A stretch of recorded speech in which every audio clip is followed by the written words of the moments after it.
Les pandas géants, fossiles vivants nés il y a 8 millions d'années, ont vu leur nombre chuter à moins de 1000 en raison du braconnage et des dégâts écologiques.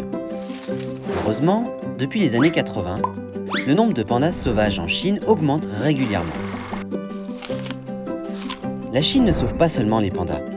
468 genres de plantes sauvages telles que les taxacées, l'arbre au mouchoir, 661 genres d'animaux sauvages tels que le marsouin-aptère d'Asie orientale et l'éléphant d'Asie sont tous sur la liste de protection d'urgence de la Chine.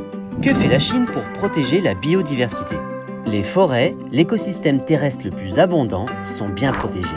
Depuis les années 80, la superficie forestière croît continuellement. Fin 2018, le nombre de réserves naturelles atteint 11 800. De plus en plus d'antilopes tibétaines et de yaks sauvages y vivent et s'y reproduisent. De plus, un système de lignes rouges écologiques est mis en place.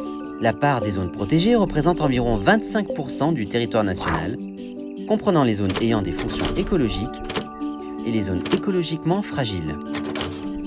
On ne cesse de perfectionner la collecte de données et les infrastructures écologiques. Jusqu'en septembre 2020, plus de 2,1 millions de notes ont été obtenues dans les enquêtes et observations des espèces sauvages à l'échelle nationale.